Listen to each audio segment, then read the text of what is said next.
పవన్ కళ్యాణ్ గారికి ballot number 4 గాజు glass గుర్తుకు ఓటు వేసి 1,00,000 ఓట్ల మెజారిటీతో గెలిపిద్దాం. భీమవరంలో పోటీ చేస్తుంది, టోటల్ ఏపీ పోటీ చేస్తుంది. జనసేన, టీడీపీ, బీజేపీ మూడు కూడా 175 నియోజకవర్గాల్లో పోటీ చేయడం తథ్యం. ఏ ఒక్క అభ్యర్థి నిలబడినా, ఏ పార్టీకి సంబంధించి అభ్యర్థి నిలబడినా 3 పార్టీ అభ్యర్థులు 175 నియోజకవర్గాలు పోటీ చేస్తున్నట్టు. కూటమి అంటే మీనింగ్ అదే. అందువలన పిఠాపురం ప్రజలు, కాన్స్టిట్యున్సీ ప్రజలు పాల లాంటి వారు. పాలలో ఎన్ని నీళ్లు పోసినా సరే పాల రంగు మారదు, వాళ్ళ మనసు మారదు. ఈ టిప్పు ఆంధ్రదేశ చరిత్రలో మొత్తం లేని రికార్డును పిఠాపురం కాన్స్టిట్యున్సీ ప్రజలు సృష్టిస్తారని మనస్ఫూర్తిగా కోరుకుంటున్నాం. తీర్పునిస్తారు కూడా. మీకు ఈసారి పవన్ కళ్యాణ్ గారిని వదులుకున్నారు, ఈసారి ఇక్కడ ఎలా ఉండబోతుంది అంటారు? అక్కడ వదులుకున్నందుకు ఏమన్నా బాధగా ఉంది?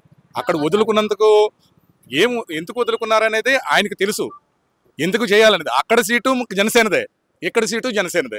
అంటే 2 చోట్ల కూడా ఎక్కడ చూసినా ఓడిపోయారు అని చెప్పేదానికి ఈ పట్టు మాత్రం జనసేన ఎలా తథ్యం, జనసేన గెలుపు చేసి ఎలా జనాలకి చూపిస్తుంది అనేది చూడాలి. కానీ ఇంతమంది ప్రజలు ఇంతమంది వస్తున్నారు అని అంటే ఆయనలో ఉన్న నీతి నిజాయితీ ఏ పడితో మీరు కూడా గుర్తించాలి.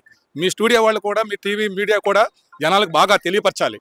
ఇంతమంది ఒక్క రూపాయి ఖర్చు లేకోకుండా స్వయంగా మేము వచ్చామంటే ఉదాహరణకు మీరే తీసుకోండి. మాలాంటి వాళ్ళు ఇంకెక్కడి నుంచో, ఈవెన్ అమెరికా నుంచి, దుబాయ్ నుంచి కూడా ఫ్లైట్లోకి వచ్చి ఆయన ఓటేయడానికి వస్తున్నారు. అంటే ఆయన యొక్క నీతి నిజాయితీ ఎలా ఉంటుందో కూడా ఇదే సాక్ష్యం. మీరెక్కడి నుంచి వచ్చారు? నరసాపురం నియోజకవర్గం. ఏంటి సార్ అంటే ఎందుకనమ్మా అంత దూరం నుంచి ఇక్కడికి రావడం?